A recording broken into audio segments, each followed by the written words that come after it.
Bon les gars, bienvenue dans le Mastermind Upscale, édition Albanie. Très belle villa, très beau décor, let's fucking go. Ok, donc sujet, qu'est-ce qu'on va voir aujourd'hui? On va regarder les leviers de l'énergie et de la conscience, ça va être intéressant. L'anatomie d'un Instagram qui convertit pour de vrai, comment réduire le cycle de conversion pour ce qu'elle a plus de 100 000 € par mois. Et en dernier, système de recrutement, hiring VSL, et on va parler de tout ce qui est personnalité. Bon, levier de l'énergie et de la conscience. Pour démarrer justement ce mastermind, je vais démarrer par cette petite phrase. Tu n'attires pas ce que tu veux, tu attires ce que tu es. Tout part de quoi? Par l'échelle de fréquences et des vibrations et des émotions. Aujourd'hui, chaque personne fait des actions qui déterminent en fait sur une échelle de illumination à honte. Okay, il y a des actions qui vont générer en fait une certaine émotion interne, comme la honte, le deuil, la peur, etc. Tandis que d'autres, la paix, la joie, l'amour. Et si on regarde de manière marketingment parlant, nous ce qu'on veut c'est utiliser justement tout ce qui est vibration et les fréquences pour améliorer nos publicités, le contenu, le setting, le closing et les délivrables. Comment on va faire ça? C'est très simple. L'objectif c'est de mettre une routine d'ads à haute fréquence qui va permettre justement de générer un ROI de x10, x15, x20 quoi. Comment faire ça? Première chose, mettre une musique préférée. Moi c'est Pop Smoke, Invincible. Donc l'objectif c'est vraiment de se mettre dans un environnement et avoir en fait un pattern dans lequel on entend cette sonorité qui nous fait kiffer. Ok, c'est un déclenchement justement d'une routine à haute fréquence pour faire quoi? Pour passer potentiellement dans une situation un peu au milieu,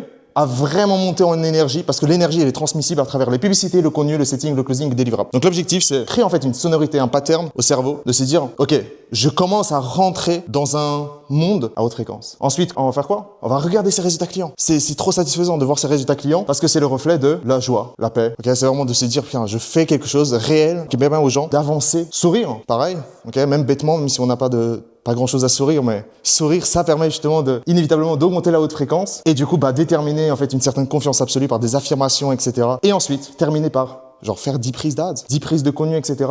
Pourquoi? C'est le côté en fait, tu connais le script par cœur. À la 5e, 7e, 8e, tu connais le script par cœur. Donc en fait, c'est inconscient en fait, le script il ressort inconsciemment. Et avec du coup la routine, ça permet de indirectement remonter en fait tout ça par cette routine exceptionnelle. Et donc je vous conseille vraiment tout le monde, lorsque vous faites des ads, lorsque vous créez vos contenus, de se mettre dans cet état d'esprit de musique, résultat client, sourire, confiance, affirmation et faire des prises supérieures pour le même Reels. Et donc ton véritable ennemi en réalité, c'est toi-même. Je dis toujours, c'est la pire chose qu'un entrepreneur puisse avoir, c'est pas une contrainte de closing, c'est pas une contrainte de setting, c'est pas l'acquisition, c'est pas les délivrables, c'est lui-même en fait généralement. Ok, il va vouloir saboter, il adore saboter, il aime le chaos, on est entrepreneur, on aime le chaos et lorsque tout va bien, ça nous fait chier quoi. Ça nous fait juste chier. Et donc avant de te conquérir toi-même, tu seras conquis par tout ce qui t'entoure. Super important donc vraiment comprendre ces hautes fréquences, comprendre en fait qu'on fait des actions qui nous abaissent en fréquence et qui du coup ne nous attirent pas en fait ce qu'on désire plus qu'autre chose. Deuxième chose, anatomie d'un Instagram qui convertit vraiment des clients pour de vrai. Donc je vais pas venir sur le système d'acquisition client Instagram, etc.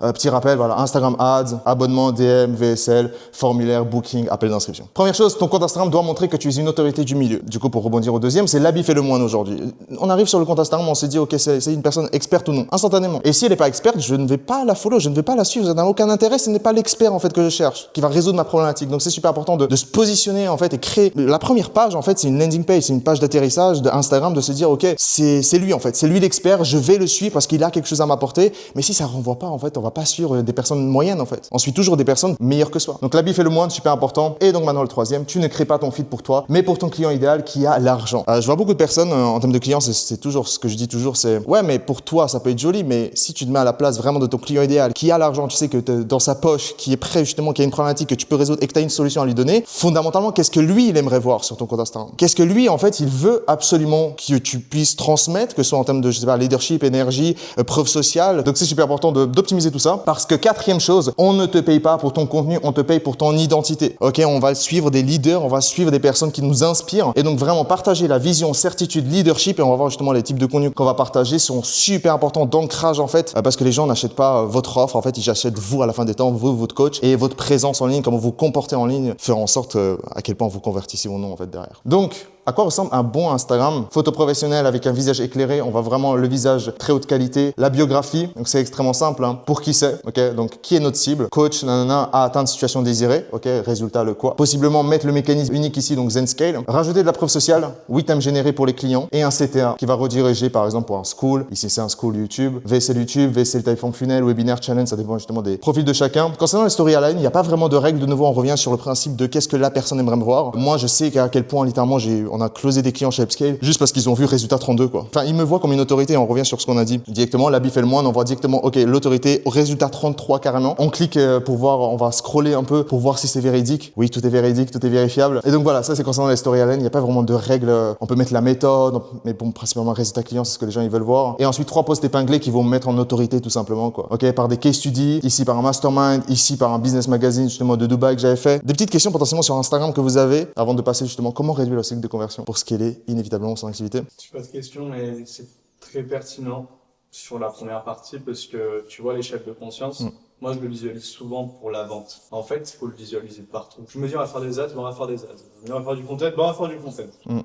Mais quand je fais un call, je me prépare pas autant. Je me prépare plus quand je fais un call que quand je fais autre chose. L'énergie est transmissible et surtout sur les personnes que tu connais pas, qui te voient en pub 10 fois, il faut dégager cette énergie, ce leadership justement que tu peux faire en call et transmettre aussi dans l'acquisition et la conversion.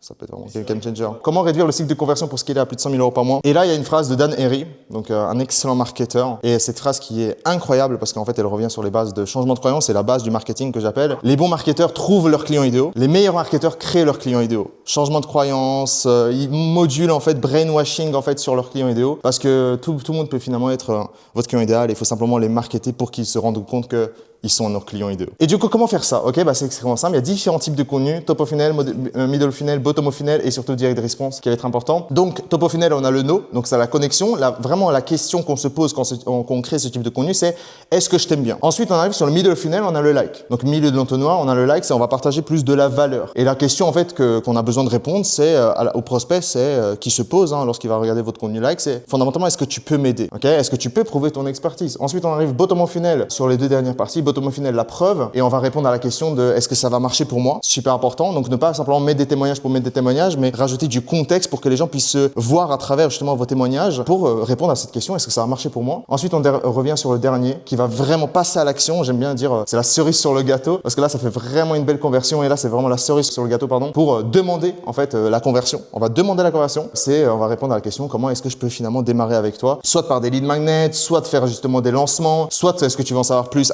iClose, Calendly, envoie-moi un DM, mot-clé. Donc comme on peut voir, il y a différents types de contenus en fait qu'on peut faire. Donc dans la connexion, l'histoire, c'est vraiment super important parce qu'on revient sur ce qu'on disait, les gens vont acheter toi et pas forcément inévitablement ton offre. Donc raconter ton histoire au top of funnel, une vidéo facecam, genre je t'avais dit justement qu'on fasse ça, c'est super important. Où est-ce que tu travailles? Potentiellement vraiment partager l'endroit où tu travailles. Là on est dans une magnifique villa en Albanie, de l'autre côté du monde, ça fait plaisir. Le day in the life, donc day in the life, voilà un peu vlog, un peu stay vlog. Partager ton entourage, avec qui tu traînes réellement, tes hobbies, c'est tes passions, sur quoi tu travailles, qui t'influence réellement. Ensuite on a la valeur, vraiment c'est de la valeur, mais ce qui est intéressant c'est aussi l'histoire. Partager ton histoire, donc on revient sur le no, mais on rajoute la valeur avec le son. Donc en fait inévitablement lorsqu'on voit ça, en fait on peut se dire que tout peut être entrelié en fait inévitablement. C'est-à-dire on peut raconter une histoire qui va partager une leçon et qui va montrer en fait un résultat client dans lequel ça n'a pas uniquement marché pour moi mais pour quelqu'un d'autre. Et donc un Reels peut finalement être les 3 d'un seul coup et ça peut être ça. En tout cas généralement c'est le truc le plus pertinent à faire parce que en fait vous tapez sur les 3 gros leviers en fait top of funnel, middle funnel, bottom of funnel et c'est pour ça que j'adore les vidéos YouTube parce que tu fais tout en fait d'un seul coup mais de manière longue quoi. Les règles, tu peux pas? Si, les réels, tu peux. Justement, c'est ce que je dis. Tu peux totalement. Tu peux te raconter une histoire dans laquelle tu as appris des leçons et ensuite tu as appliqué la même chose pour un client et ça a marché aussi de la même manière pour que lui. Genre, le hook, ça va être un truc ultra top of funnel où tout le monde peut regarder, nanana, et après, en fait, plus on avance dans la vidéo, plus en fait, tu fais un funnel dans la vidéo, genre, et après, les gens qui en sortent. À partir du moment où même dans le hook, tu dis voici comment j'ai fait, du coup, ceci, par exemple, un peu dans la connexion, parce qu'on va parler de soi, de son histoire. On va remonter donc, parce qu'avant j'étais X, ok? Et ensuite, il y a une leçon que j'ai appris qui m'a permis justement de débloquer cette situation. Et d'ailleurs, en plus de ça, je l'ai répliqué ça pour un client et ça a aussi marché de la même manière que pour moi. Donc ouais, là, on peut voir justement témoignages vidéo, ramener des screenshots, des études du cas one-to-one, des études du cas solo, sans client aussi, on peut totalement faire. J'en ai fait pas mal. Des messages vocaux qu'on reçoit, par exemple. Des FAQ, ça c'est super intéressant aussi. Okay? Tu peux montrer le process de toi, comment tu fonctionnes. Ouais, le process est même insinué justement que c'est pas encore terminé, quoi. On se dit, ah ouais, ok, donc c'est pas encore terminé, ils ont déjà obtenu ce type de résultat par ce type de process et tout, qu'on m'explique dans la vidéo, ouais, c'est super. Magnifique. Et du coup, concernant le sales et le cycle de conversion, avec ce qu'on a dit justement vis-à-vis de la création de contenu, en fait, moi, c'est juste du clipping qu'on est en train de faire. On a les vidéos YouTube, on peut monter, genre, aujourd'hui, on peut monter jusqu'à 2-3 vidéos par jour, mais je vais vous parler justement dans un instant de mon process, mais on a les vidéos YouTube dans lesquelles je crée, du coup, le no, like, trust, hein. On peut voir justement en rouge, c'est le trust, en vert, c'est le no, ici, c'est le like, je partage de la valeur. valeur. Et en fait, tout ceci, tous ces vidéos YouTube, en fait, peut être totalement clippable, dans lesquelles j'ai pas effet de levier. Ok, on arrive, effet de levier. Je parle toujours effet de levier. J'ai pas besoin de créer du contenu pour gagner des vues. 500 vues, 500 vues, 700 vues, 700 vues. Et on peut se dire, ah, c'est pas beaucoup. Ouais, mais si on met 500 personnes qui ont vu quelque chose de la vidéo, plus ils me voient de nouveau, en fait, je suis top of mind. Et c'est ça le plus important, en fait, dans Instagram, c'est être constamment top of mind. Lorsqu'ils regardent le compte Instagram, bim, ils me voient de nouveau un Reels de moi. Ok, c'est super important. Et donc, on peut voir vraiment la répartition un peu ici. Bah, en fait, on peut littéralement brainwash, du coup, tous ces prospects-là pour DM close et ces appels d'inscription des 12 KD. Et du coup, pour améliorer ça, je vais pas rentrer trop en détail là, mais si on parle de coup de réduire le cycle de conversion, donc on a la création de contenu qui est un très gros levier justement sur Instagram et YouTube pour réduire le cycle de conversion, pour que lorsque la personne nous connaisse, bah, comment faire en sorte qu'ils achètent chez nous le plus rapidement que possible. Hormis le contenu, il y a également les retargeting et c'est là où j'ai fait le plus de cash, je le dis toujours, mais c'est une absurdité à quel point, genre, j'ai fait beaucoup tourner les retargeting ads. Il y a deux types de retargeting ads qui sont les meilleurs, c'est les visites de profil et non-followers et uniquement followers. Donc en fait, une répartition dans le milieu de l'entonnoir à retarget uniquement des personnes qui sont venues de nos publicités ou par nos Reels, mais qui sont pas abonnés. Donc ça veut dire que ça leur a intrigué à tel point le contenu qu'on a boosté ou par le Reels qu'on a fait, ça leur a tellement intrigué que ils sont potentiellement visité le compte, mais pas abonnés. Potentiellement il y a quelque chose qui manque. Instagram te permet de cibler directement. Ouais. Du coup, on peut aller sur Ads Manager, en fait, on peut créer des pixels, etc. Donc là, on peut voir IG follower, engagé 30 derniers jours, donc profil visite 180 jours, engagé, c'est la même chose que profil visite, quoi. Et en fait, pourquoi c'est intéressant de les retarget? De un, bah, du coup, il y a l'engagement premier qui vient dans l'aspect de, ah purée, c'est intéressant ce qu'il fait, je vais voir ce qu'il propose, mais pas encore aujourd'hui, je vais pas encore m'abonner à ce point-là. Ok, je suis pas encore à ce niveau-là. Et du coup, moi, ce que je fais à ce niveau-là, je me mets simplement à leur place, je me dis qu'est-ce qu'ils veulent, bah, potentiellement prouver mon expertise davantage. Et donc, en fait, moi, je retarget avec des Reels éducatifs. Donc, en fait, je prouve encore mon expertise en retargetant justement ces personnes-là. Et là, j'avais un coût par follower super intéressant. Et deuxième point, c'est les followers. Et ça, c'est vraiment juste, bah, ok, bah, vous êtes abonné, magnifique, vous savez. Maintenant, on va juste retarget avec des études de cas pour te convertir que, bah, ouais, je t'ai donné de la valeur, tu t'es abonné, je te donne de la valeur par mon contenu organique, mais maintenant, regarde mes résultats clients. Et on est vraiment dans le top of funnel, on est tabasse top of funnel. On peut faire notamment réponse aux objections à ce niveau-là, changement de croyance, on peut rajouter plein de choses sur les followers. Et comme ça, on a vraiment une dispersion sur les retargeting qui peut être vraiment super intéressante. L'objectif, c'est vraiment d'être constamment sur Instagram, constamment sur Instagram, à tel point que les gens, ils vont se dire, bon, bah, allez, tu me saoules, quoi. Ou, à tel point, putain, t'es le meilleur. Dernière partie, celle que j'adore, système de recrutement, hiring, VSL et personalities. Donc, avant de démarrer, présenter tout le process, j'ai envie de partager justement 5 principes clés du recrutement. Première chose, recrutement lentement et virer rapidement. Super important quand même. Ça fait perdre quand même beaucoup d'argent. Cette histoire dans laquelle on ne voit pas en fait cette perte, qui n'est pas visible concrètement, mais le fait que la personne reste, en fait, on perd de l'argent parce qu'on perd des opportunités et c'est quelque chose qu'on ne voit pas. Et en fait, on remarque par la suite derrière que en fait, finalement, c'est super important de trouver la personne lentement, mais dès qu'on voit que c'est pas la bonne personne, malheureusement, virer rapidement parce que c'est pour le bien de tout le monde en fait pour la boîte. Deuxième chose, placer les bonnes personnes sur le bon poste. Ça, c'est quelque chose que j'ai appris aussi il y a quelques mois, dans lequel je me dis, purée, en fait, finalement, cette personne-là, elle est excellente dans ce qu'elle fait, mais pas sur le bon poste, quoi. Et j'ai replacé sur un autre poste et killer, quoi. Donc exceptionnel. Mais on va voir justement exactement comment déterminer qui exactement sur quel poste qu'ils mettent, quoi. Mais le dernier, les personnes talentueuses sont 10 fois mieux qu'une personne moyenne et c'est tout à fait naturel et normal. Donc vraiment chercher des diamants bruts, on va dire, dans lesquels c'est votre rôle justement de les rendre brillants à ce niveau-là parce qu'ils ont simplement besoin d'avoir un bon encadrement pour être les plus talentueuses que possible parce que ça vaut plus qu'une personne moyenne. Moi, je dis toujours, c'est que ça vaut 3 personnes moyennes vaut une personne talentueuse pour moi dans l'équipe. Donc pour avoir une ligne team et donc augmenter les profits et les marges, en fait, faut du coup trouver des S-players, quoi. C'est même pas des A-players, c'est des S-players à ce niveau-là. Maintenant, comment déléguer? Quelles sont les tâches réellement à déléguer?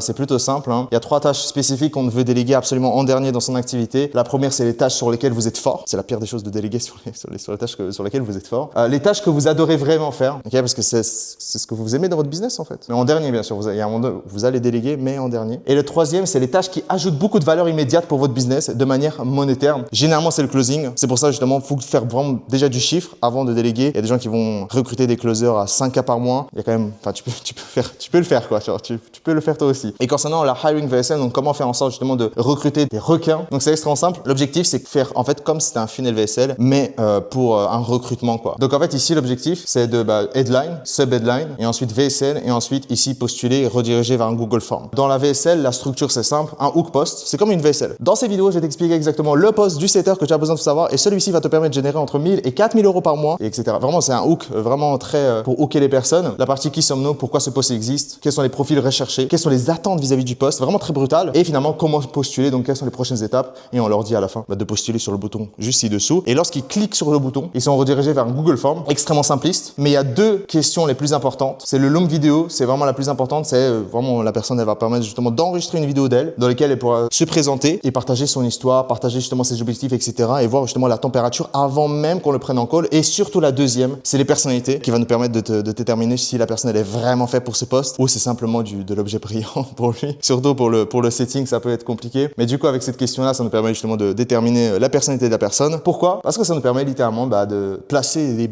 bons talents aux bons endroits inévitablement. Bon, je vais pas faire tous, mais ENFP, ESP, ENTP, globalement, c'est quoi? C'est qui son type de personnalité réellement? C'est les énergétiques qui aiment parler, excellents pour créer du lien spontané et ce sont du coup des générateurs d'opportunités en automatique, quoi. Concernant le closer, il y en a 3, ENTJ, ESTP, ENFJ. Par contre, super important, ça ne veut pas dire que lui, il est figé par exemple à ce poste-là, il ne peut pas être lui, il ne peut pas être lui. Mais de manière professionnelle, c'est le poste, ils vont se diriger beaucoup plus. Et concernant du coup le closer, donc on va avoir leadership naturel, clair, assertif, orienté résultat et ce sont du coup des convertisseurs nés, quoi. Ok, genre tout ce qui va bouger, ils vont convertir. Tout ce qui bouge, ils convertissent. Et en dernier, on a les coachs, donc NFJ. Anecdote, moi je suis NFJ justement. Et donc voilà, c'est des empathes vraiment qui comprennent un peu les émotions, pédagogues orientés transformation. Et ce sont vraiment des guides justement d'amélioration de la personne en face. C'est vraiment pour son bien réel. Voilà, je sais pas si vous avez des questions spécifiques vis-à-vis de ça. Ça, c'est ta propre expérience ou tu l'as eu de sources, d'études? Source, études et aussi expérience en vrai. Genre, lorsque je l'ai vu, bah, c'est véridique en vrai. Genre, moi, je me place très bien dans le poste. Les personnes avec qui je travaille se placent très bien dans le poste. Et la personne, du coup, dans laquelle je t'ai expliqué, où la personne, en fait, finalement, était en poste de setter, mais finalement, en fait, elle devait être au poste de coach. Bah, en fait, c'est exactement ce qui s'est passé. C'est du coup, elle avait une personnalité de coach mise, en fait, sur le poste de setter. Et en fait, faut pas s'étonner, du coup, que la personne ne performe pas autant que tu voudrais parce qu'elle n'est pas génétiquement destinée, on va dire, à performer dès le début là-dessus. Parce que du coup, la courbe de croissance, en fait, elle est beaucoup plus large vis-à-vis de cette personne-là. Tout le monde peut s'améliorer sur chaque poste, ça c'est sûr. Mais la courbe de croissance, en fait, elle est beaucoup plus lointaine. Donc c'est un peu de tout, quoi. Je vous remercie beaucoup, pour cette présence. Franchement, c'était incroyable. Merci. Dans cette magnifique villa en Albanie.